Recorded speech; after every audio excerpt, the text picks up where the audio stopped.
esta tarde.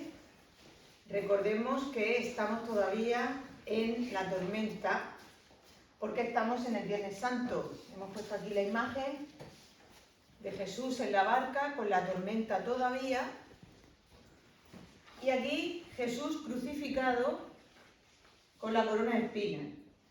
Estamos en el Viernes Santo. Ayer empezamos en el Jueves Santo. Esta mañana hemos pasado el jueves al viernes. Y esta tarde estamos ya solamente en el viernes. Viernes Santo. Esta noche llega lo más duro, que es por así decirlo, la crucifixión, la cirugía espiritual. Y vamos a ponernos en manos del mejor cirujano, que es Jesucristo. Entonces, mañana por la mañana estaremos en el Sábado Santo y mañana por la tarde en el Domingo de Resurrección. Y ese habrá sido todo el proceso, ¿no? Vale, o sea que estamos en la tormenta. Ánimo, que podemos. La charla que voy a dar esta tarde es entre la diferencia entre sufrir bien y sufrir mal. Porque todos los sufrimientos no son iguales. Jesucristo sufrió correctamente. Hay una manera de sufrir que está bien hecha. Y se sufre menos en menos tiempo. Y hay otra manera de sufrir que es incorrecta, que dura mucho más y duele más. Entonces voy a hablar de todas esas maneras. Bueno, dos maneras. Sufrir bien como Jesucristo, primero hay que saber distinguir por qué. Lo primero es porque Jesucristo no cometió pecado, la Virgen María tampoco. Entonces ellos, al no haber cometido pecado, su naturaleza no estaba caída. Eran seres humanos también, pero no estaban enfermos espirituales como estamos nosotros, que nacimos con el pecado original. Ellos no. Entonces, la diferencia está en que lo que el cuerpo les pedía, lo que les apetecía, lo que les atrae y lo que quieren, lo que desean, está en todo momento controlado por la cabeza, por la razón y por la lógica. Controlado, dominado. No han perdido el control, no como nosotros. A nosotros nos apetece algo, la cabeza nos dice muy suavecito, no te conviene hacer eso, no hagas eso. Y da igual, nosotros lo hacemos de todas formas porque es que me apetece. Pero es malo para ti, ya, pero es que me apetece. Y luego viene el sufrimiento gordo. Con Jesús no pasaba eso. Jesús controlaba. El cuerpo puede decir, me apetece eso, y la cabeza dice, pero no. Y se ha acabado. Que para eso soy un ser humano con libre albedrío, con lógica, raciocinio, pensamiento, una mente, una inteligencia que no tienen los animales, que tiene el ser humano, para razonar y decir, a ver, esto es bueno para mí, esto me conviene, esto me lleva a la vida eterna, esto es voluntad de Dios. Y después de razonar todo eso, si llegas a la conclusión de que no te conviene, no lo haces. Y puedes no hacerlo, porque decides no hacerlo. ¿Qué pasa? Que después del pecado original, eso se fue a la porra. Y se cambió y fue al revés. La razón que diga lo que quiera, porque a mí me apetece esto, lo hago. Y luego a llorar. Entonces, para sufrir correctamente, hay que intentar lo primero, no pecar, evidentemente, mantenerse en estado de gracia, confesión frecuente, recibir los sacramentos, porque así se recibe el Espíritu Santo y se recibe esa fortaleza para que lo que nos conviene seamos capaces de hacerlo. El que no reza, no se mantiene en estado de gracia, no está comulgando frecuentemente y no está en las cosas de Dios, se despista y entonces el cuerpo manda. Y uno acaba haciendo lo que no le conviene y desviándose hacia caminos muy malos. Y se da cuenta cuando ya está viviendo un infierno. ¿Cómo he llegado yo a esto? Porque desde el principio no se dijo que no a lo que sabías que no convenía, sino que fuiste diciendo que sí a lo que no convenía. Entonces, sufrir incorrectamente quiere decir que estás sufriendo cosas que realmente no tendría por qué estar sufriendo si hubiera cumplido la voluntad de Dios, desde el principio. Porque Dios ha venido aquí a avisar al mundo, ha enviado a Jesucristo a decirnos, por este camino te vas a hacer menos daño, por este camino vas a llegar a la meta. La meta es ser feliz, estar en paz, estar tranquilo, tener gozo, tener alegría. Como te tuerzas, te vas a llenar de espinas, porque ese camino no es, y ese tampoco, ese tampoco. Entonces la Iglesia es un faro de luz que Jesucristo dejó en el mundo. Fundó una Iglesia para que conservara todo eso que necesitamos saber. Y las puertas del infierno no prevalecerán. No podrán contra la Iglesia. La Iglesia, por muchos siglos que han intentado que cambie la doctrina, no se ha cambiado. Y hay mucha gente esperando que la doctrina cambie. Pues pueden esperar toda la eternidad. Porque no se puede cambiar la palabra de Dios. No se puede cambiar la voluntad de Dios, que es esa. Y está ahí para el que la quiera conocer. El que no la quiere conocer, pues entonces va a ciegas por el mundo. Yo que sé, voy a hacer esto, a ver si por ahí soy feliz. Ahora voy a hacer esto, ahora voy a tirar por allí. Y el demonio se mete para que tú no vayas por el camino correcto y decirte, vete por otro lado. Y tú dices, vale, otro lado. Pero aquí es horroroso. Pues tira para allá. Vale, pues para allá. Y tampoco. ¿Qué pasa? Solo hay un foco de luz. Vosotros sois la sal de la tierra y la luz del mundo. Los católicos estamos puestos para mostrarle a los demás el camino para hacerse menos daño, aprendiendo la doctrina y transmitiéndosela a los demás. Pero si nosotros mismos elegimos mal, ese sufrimiento no lo ha querido Dios. Dios ha puesto su Iglesia para algo y ha explicado su doctrina para algo. Pero nosotros respondemos. ¿Le vamos a decir que sí, le vamos a hacer caso o vamos a elegir lo que nos dé la gana? Entonces Jesús se queda diciendo, pues elige lo que te dé la gana. ¿Tú quieres meter los dedos en el enchufe? Ya verás el calambrazo. Mételo. Yo te aviso. Hay electricidad. Mete los dedos en el enchufe, te va a dar un calambrazo que te va a doler el brazo 3 semanas. Te lo he avisado. Ya, pero es que yo quiero meter los dedos en el enchufe. Pues, vale. O sea, eso hace Dios.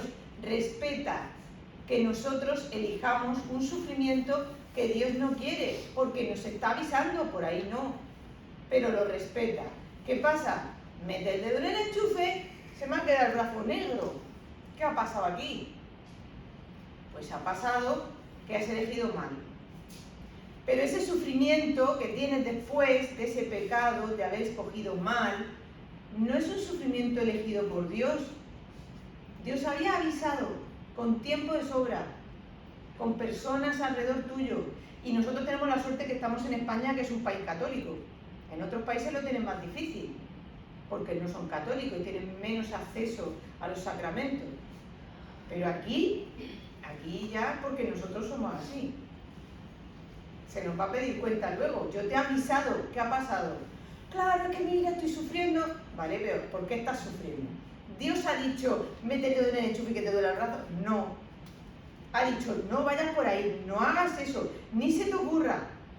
Te parecerá muy bonito, pero no lo hagas. Lo has hecho. Ese sufrimiento no viene de Dios.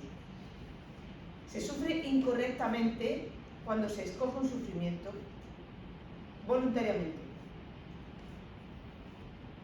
Lo que pasa es que nosotros, como no lo vemos como sufrimiento, tenemos la mente turbada, lo vemos como si por ahí eso fuera muy divertido. Me voy a coger una borrachera que me lo voy a pasar pipa, si a ver el día siguiente lo pipa que está. Cuando se te estropee el hígado, ya veremos lo bien que es ese camino de felicidad que tú te creías. Eso es sufrir incorrectamente. No hay por qué sufrir cosas que no son voluntad de Dios. Esta mañana estábamos hablando de que hay que aceptar el sufrimiento, pero el sufrimiento que hay que aceptar es el que Dios permite en tu vida por algún motivo, para tu salvación, porque conviene, pero no todos los sufrimientos vienen de Dios y no todos los sufrimientos convienen. Bueno, entonces,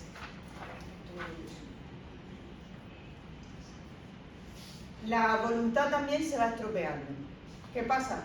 Si nos acostumbramos a decirle que no a la voluntad de Dios, se crea lo que la Iglesia llama un mal hábito. y al final un vicio. Como siempre estás diciendo, cada vez que te llega a la iglesia y te dice algo, tú dices que no, pues llega un momento en que la iglesia dice algo y tú dices que no. Te sale automático, es que ya ni lo piensas, no te pasa por la cabeza. Dices que no. Y claro, llega un momento en que decir que sí cuesta mucho más trabajo, porque has cogido una mala costumbre de ir diciendo que no. Al principio, lógicamente, de la sanación espiritual es muchísimo más difícil el camino, porque acostumbrarse a arrancarse los apegos, las cosas materiales, los caprichos, los vicios, los pecados graves, cuesta mucho más trabajo, porque en el fondo no lo queremos soltar porque nos creemos que lo estamos haciendo bien. Como dice el padre Felipe, el pecado todavía te sabe rico. Qué bueno está el pecado este, me gusta a mí. Sí, yo sé que lo que hago está mal, pero es que es divertido. Hasta que te hartes ya y digas, ya no puedo más, de divertido no tiene nada. Y ese es el momento de decir, vale, ahora voy a ser humilde y decir, me he equivocado, ese no era el camino, la iglesia tenía razón, y voy a cumplir la voluntad de Dios. Y el demonio no te va a dejar. O sea, esto es un combate espiritual, ya sabéis que se llama así, es una lucha entre poder escoger bien y poder escoger mal. Entonces la voluntad se va debilitando y llega un momento en que una persona que ha caído y se ha pasado muchos límites en ese mal hábito, le cuesta muchísimo trabajo ya volver a la normalidad, necesita ayuda de los demás, necesita que los demás le estén vigilando, como un alcohólico que quiere dejar de beber y no puede, vete acompañado, no pases por un bar, cámbiate de sitio, que tu zona está llena de bares, vete a vivir a otro lado, al campo, que hay un bar a 30 kilómetros, algo que te salve, que te ayude. Un drogadicto, siempre acompañado con alguien. Porque llega un momento en que la voluntad ya no es suficiente, no puedes. Se ha debilitado tanto que eres incapaz de hacer lo correcto. Y necesitas a alguien que te ayude y te esté recordando, acuérdate que por ahí no es, acuérdate de tu vida, lo mal que te ha ido, déjame que te ayude, vamos a ir para acá, y todas esas cosas, imprescindibles. Esperemos que nadie tenga aquí la voluntad tan exageradamente débil. Sin embargo, la libertad siempre sigue estando y la responsabilidad de haber llegado a ese punto se sigue teniendo. Entonces, la confesión sacramental es la que sana esos pecados iniciales que te han llevado a estar en ese destrozo de tu vida. Porque fue culpa tuya al principio, cuando tenías la voluntad más fuerte, cuando fuiste torciéndote, diciendo que sí a lo que no tenías que decir que sí. Es un sufrimiento innecesario. Sin embargo, en Jesucristo y en la Virgen María, como no tenían el pecado original, tenían la razón controlando esos deseos. Y podían decir, no, he dicho que no, y se ha acabado. La voluntad ordenada, la razón, la lógica, y luego lo que me apetece. Y no caían en ese tipo de cosas. Jesucristo se asemeja en todos nosotros excepto en el pecado. Eso está en Hebreos 4:15. Por tanto, Jesús no sufrió las consecuencias del pecado personal, sino que su sufrimiento vino porque Él quiso, por amor, cargar con los pecados de los demás y las culpas. Y Él mismo fue el que se entregó. Dijo, mi vida no me la quita nadie, la doy yo voluntariamente. ¿Se creen los romanos que me están cogiendo y me están quitando yo la vida? No, porque yo soy Dios, yo podía hacer chaf y que desaparecieran. No, yo la doy voluntariamente para rescatar a esa gente que está sufriendo, para rescatarnos a todos nosotros. Y su amor fue decir, aunque yo no tendría que sufrir absolutamente nada, voy a coger el sufrimiento de todos, lo voy a cargar sobre mí, para que las consecuencias las pague yo. ¿Y qué consiguió con eso? Que todo el que se acerca a la redención, a la sangre de Cristo, a los sacramentos, obtiene un alivio y una sanación de esas heridas. Porque Jesús se queda con esas heridas y nosotros no. Es una bendición, un agradecimiento que hay que darle, un reconocimiento de su amor